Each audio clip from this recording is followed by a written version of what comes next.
Well, hello everybody, my name is Barbara Croonquist, and I'm a 29-year resident of Riverside, and I live in the neighborhood that overlooks the proposed RTRP project. And my concerns, and the concerns of many of my neighbors, are based mainly on why we moved to Riverside in the first place, and why we chose this community to raise our families, and why we stay here. So allow me to set the stage. In my case, my husband and I moved from Rialto in 1990 into the community, which is our community, which was brand new at the time. And our reasons for moving to this location in Riverside were simple. Besides liking our home and our immediate neighborhood, we moved here because it was important for us to raise a family in a safe place. And above all, we were attracted by the open space surrounding us in this area. And we felt that it was a wonderful environment. It really is. It was and is. And it would give us the opportunity to allow our future children to experience natural open space where they could run and explore and give us a sense of living in a less crowded, congested space. So let's fast forward a little bit. Within 2 years of moving to Riverside, 10 baby boys were born in our neighborhood. We had a mini population explosion. Children played everywhere in our area. The kids referred to the open space surrounding the neighborhood as the burned field, because you guessed it, fires occasionally occurred there. The fields became their playground, their park, their secret hiding places, their forts, the place that the kids, and yes, even us adults, value for its naturalness, its hidden treasures, and its peacefulness. So why am I telling you this? Because open space has value to the residents of Riverside, and there's very little of it left. And just take a second. I challenge you to think of 5 places in the city of Riverside that have semi-natural or natural open space. I'd be hard-pressed to find it in my own mind. Ever since we moved here, Hidden Valley has been under siege from the city and from developers. Through the years, we as residents have continuously fought to preserve the open space because it's important to us. Our last fight was the ill-conceived and less than transparent Measure L.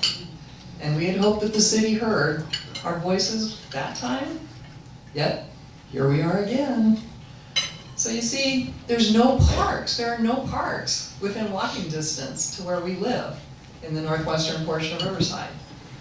Hidden Valley and its surrounding open space has become our park. And it's used just like a park by the residents across Riverside, and yes, beyond. I have a friend who has a trail group in Paramount, and they come and do work at Hidden Valley because it's such a great place. Thank you. And so Boy Scouts, equestrians, bike riders, people who walk their dogs, bird watchers, model airplane aficionados, kids at nature camp, runners, etc., etc. Those are the people that use Hidden Valley. Our closest park is La Sierra, and it's not within walking distance, and most of the activities that I just mentioned that are enjoyed by these people can't be done there. Personally, I was an environmental educator for over 35 years for the federal government, and as part of that, I've had the pleasure of teaching at summer camps, kids, people of all ages, Girl Scout events, nature-related special events, all sorts of things at Hidden Valley and beyond. I've taught thousands of kids and adults about nature and the unique inhabitants of the chaparral and riparian ecosystems. I've taught them how important it is to preserve our natural environment, and more importantly, what they can do to help. Yet, as it stands now, the RTRP project is poised to permanently bisect the heart of Hidden Valley, which is, by the way, the designated wildlife area. It's that very place where we teach people, especially kids, to value our open spaces and the plants and animals who call it home. The irony of RTRP is if the project goes forth as planned, the kids will be viewing 100-foot behemoth-sized towers from the nature center and beyond, and from the trails, bicycle and hiking trails. Will we have to explain to these kids while teaching them about nature That the leaders of the city of Riverside didn't think it was important enough to preserve Hidden Valley, one of the last open spaces in their city?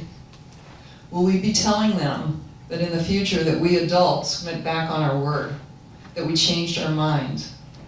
You see, a portion of the land where the towers are to be constructed was purchased through LWCF, Land and Water Conservation Fund dollars.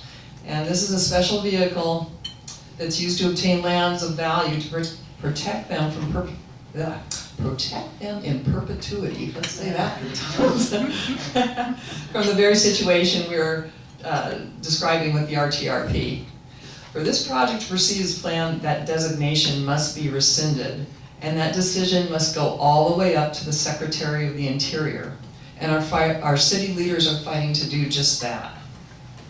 What do we tell the children in the future when we encourage them to listen to the sounds of nature and they are greeted by the buzz of power lines as they walk the nature trails or bike the bike paths?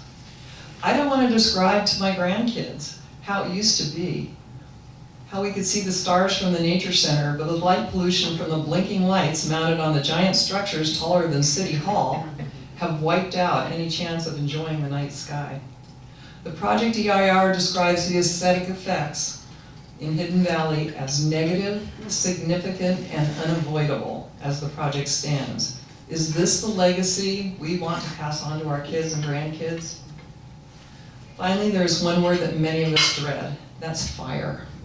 The RTRP project area is located in an area that is mapped by CAL FIRE as a Tier 2 fire threat zone. In my 30+ years in the Forest Service and the Bureau of Land Management, I've witnessed a lot of devastation done by wildfire. I have personally been asked to store the remains of a bird of prey who met its demise due to an encounter with power lines, later becoming evidence in a lawsuit because its burning carcass crashed to the ground and ignited tinder-dry brush, setting off a massive wildfire. A more recent example of this is the fire in Chino within the last few months that burned acreage and destroyed one very expensive home due to a bird of prey who encountered a transmission line. Exacerbated by increasing numbers of recreationists down by the river, the San Fernando River, homeless individuals with their warming fires, and the natural occurrence of Santa Ana winds, the threat of wildfire is real here. We've seen it. Why add huge overhead transmission lines to the mix when it's known that these lines can be dangerous?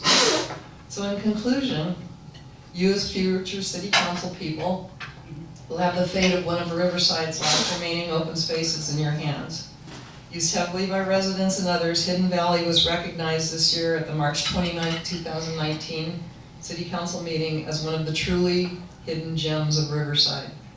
Don't sacrifice this gem with overhead lines that degrade the resource, and don't endanger our homes by adding these monstrous towers in a Tier 2 fire threat zone. This project was designed over 14 years ago and it is antiquated.